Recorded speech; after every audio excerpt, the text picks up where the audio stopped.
दोस्तों class 12th के जो स्टूडेंट है वो कभी-कभी कंफ्यूज हो जाते हैं कि सॉल्यूट कौन सा है, सॉल्वेंट कौन सा है। तो इस पर मैं आपको बताने की कोशिश करूंगा कि आपके पास देखो सबसे सिंपल मेथड है कि एक वर्ड है कि सॉल्यूशन जो मिलकर के बना होता है वो आपका सॉल्यूट और सॉल्वेंट से मिलकर के बना होता है। यानी सॉल्यूशन के अंदर दो इंपॉर्टेंट चीजें होती हैं, एक होता है सॉल्यूट और एक होता है सॉल्वेंट। तो किसी स्टूडेंट ने हमसे पूछा कि सर कैसे याद रखें कि कौन सॉल्यूट है कौन। वैसे तो आपको डेफिनेशन है, the substance that is dissolved in the solvent is called solute. यानी कि जो चीज घुली जाती है वो सॉल्यूट है, जो मात्रा में कम है, जो अमाउंट में कम है वो सॉल्यूट है। ये तो आप जानते ही हैं।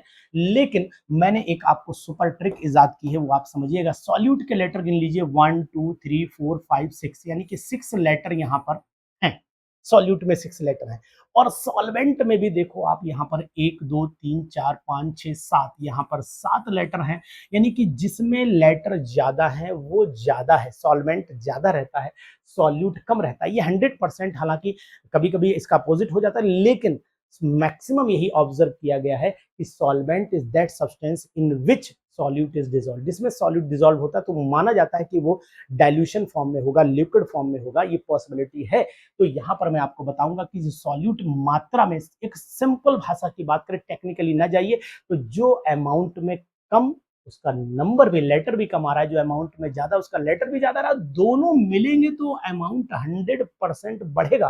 तो उसका भी लेटर ज्यादा रहा, 1 2 3 4 5 6 7 8। तो ये नई मेथड है कि 8 इज इक्वल टू 6 प्लस 7। ये मैथमेटिकली नहीं, ये ट्रिक है याद करने की। और दूसरी चीज आपको बताऊंगा, अगर इसे हम लोग देखें, यानी कि अगर हिंदी की भाषा में भी देखने की कोशिश करें तो हिंदी में देखिए, आपको बताऊंगा यहाँ पर ये होता है विलेय।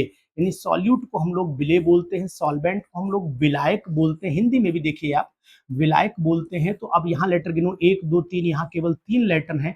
1 2 3 4, यहाँ केवल 4 ही लेटर हैं। तो जो कम है वो लेटर में भी कम है और वैसे भी कम है, इस बात का आपको ध्यान रखना पड़ेगा।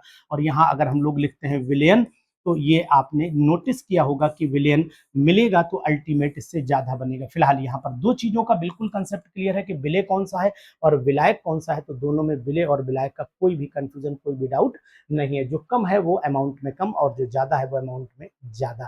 तो ये एक सुपर ट्रिक है, यूज करिएगा। और हम कहते हैं कि कुछ चीजें आपको याद रखने के लिए जबरदस्त पॉइंट आने चाहिए, और ये पॉइंट आपके एग्जाम में बहुत फायदेमंद होते हैं। कभी कभी कंफ्यूज, अरे सॉल्यूट कौन, सॉल्वेंट कौन है, तो फटाक से आप इसका जवाब दे सकते हैं, कोई प्रॉब्लम नहीं। ये एक सुपर ट्रिक है केमिस्ट्री के स्टूडेंट्स के लिए, जो क्लास 12th के बोर्ड की तैयारी कर रहे हैं उनके लिए एक अच्छी चीज। Thank you.